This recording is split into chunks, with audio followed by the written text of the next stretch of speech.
So I'm here with Becky from New Leaf, and who's going to talk a little bit about mental health in the construction industry and about a conference that's coming up soon. Did you want to introduce yourself, Becky, and what you do? Yeah, so I'm the founder of New Leaf. It's a counselling, coaching, mental health training company just based here in Bridgwater, up above Wilkie, May and Tutwood. So what is it that you're doing in Bridgwater with this mental health construction conference? Well, I felt moved really. I think all of us in life have a moment where we feel moved to do something, and when I heard the figures about mental health in construction and the fact that every day 2 construction workers take their own life, I personally couldn't sleep well on that. And I thought, if I can do something, if I can make a difference, if I can intervene, if I can help people feel confident to intervene in situations and raise awareness of mental health, then I would really love to do that. And that's taken me on quite a journey, to be honest, which has come together putting on the Mental Health in Construction Conference. So it's about changing culture within the industry. And, you know, we have a lot of construction companies.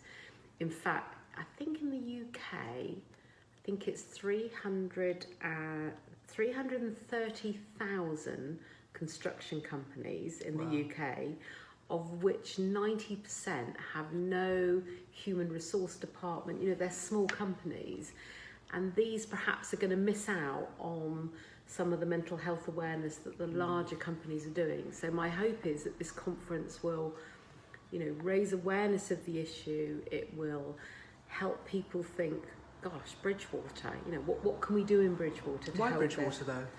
Well, it's kind of a bit of my hometown really as well. So it's really lovely to put it on here and to celebrate it here. You know, and we have a lot of construction happening in Bridgwater. So it feels like the right place for this to be held. And also, this town has been quite a rebellious town over the years. And I quite like the idea that we're talking about changing culture. That's going to take a certain level of energy to do that. And it's going to take a little bit of forcefulness to say, it's got to change. Culture's got to change.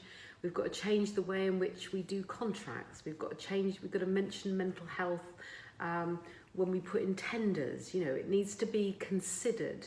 You know, we can't mitigate against mental health. Mental health is important. And also we need to be more aware of it. We can't just treat people like objects within construction. These people have got families. We can't hire and fire people just when we want and expect it to not impact their mental health. So I think if we're going to change culture, we need energy to do that and positivity. And this conference will bring all of that together. Why is construction such a risk of mental health? My understanding is it's something to do with the pressure that construction industry personnel are under. It's to do with the fact that a lot of the work is very short term, it's unreliable quite a lot, so you don't really know where your next job's coming from. It can be very lonely, people working away from home as well. And also, you have a lot of places of height within construction sites. So if you wanted to take your own life, it is a place which is vulnerable to that because a lot of people are working at height. So I think it's a real mixture. It's also people in the finishing trades are the most at risk. So people, roofers, the tilers, the people in the finishing trades. And often they're under the most pressure, is my sense, that because they have to finish the job on time, you know. But also these are individuals who not only are they under pressure, they're often living away from home. So you have that loneliness, the isolation of being away from home, you know. And I think you can give someone a nice bit of accommodation, but if we don't feel connected to community, if we don't feel that we somehow can connect with the people around us, then it's like living in a hotel room. That's what it's going to feel like. And lots of things happen when you're in that kind of space. You've got a lot of time to yourself. So would you say that there probably isn't enough or as much support in the construction industry with construction companies as there should be? Yeah, and I think also it's a very male-dominated industry, and I think women find it much easier to talk about their emotional self, whereas men don't. So you've got a compounded problem. So if we can if we can start the conversation, if we can get people to start talking openly about mental health, and if we can treat it like, think about drink driving now. You wouldn't drink and drive. It's not an acceptable thing. But is mental health in construction acceptable, that we kind of allow that culture to continue, or do we want to do something about it? And I think this conference is aimed at, let's change some of that culture, let's have a conversation, let's make people aware of what the support services are in this community in Bridgwater, and how, if they are working, they can tap into that wider support that's available. And we're going to talk about some of the great construction industry charities, the Lighthouse Club, places like that. We're going to raise money for them as part of the conference. So I feel that it's going to meet things on many different levels. Yeah. So I think this probably comes at a time where currently we talk a lot about mental health, or mental health support, the lack of mental health support, especially for me around young people. A lot of young people talk about lack of mental health support. So is this part of that bigger picture, actually, not just about construction, but mental health support in general in the wider community, where there isn't enough of it, or maybe not enough signposting, or just actually there just isn't enough mental health support, full stop? I think we have a big problem on our hands, and it upsets me when I hear young people called the kind of snowflake generation, or they're not resilient enough, we've got to make them stronger. I think what we have is young people who are incredibly empathic, more empathic than we can imagine. I think this young generation that we have talk more about mental health than I certainly ever did in my generation and my schooling. And I think we see that almost as a vulnerability as adults. We don't celebrate the fact that young people are talking about it, they're supporting each other in ways that perhaps we never did, and they're able to communicate on many different levels and through many different mediums. Now, with that awareness and with that emotional ability to talk about your mental health, that comes at a price, and the price is that you don't know what the filters are. Everything goes in. You don't have those barriers that we've learned to build up, which stop us talking about it, because it's not the thing to do. So I think we have a real opportunity here to kind of celebrate our young people and ask them what services they feel they need. Because we kind of assume that everybody wants to go to a counsellor. I mean, we run a counselling business. You kind of think, oh yeah, but that's kind of not always right. Sometimes people need to feel connected. They need to feel part of community, something that you do very well, which is kind of bring community together and feel a sense of belonging. When we feel we belong, we feel less isolated and less vulnerable. So I think we have to look at mental health in a different way, not queue up for a service. Okay. That's my feeling. Your conference then, when is the mental health construction conference? Okay.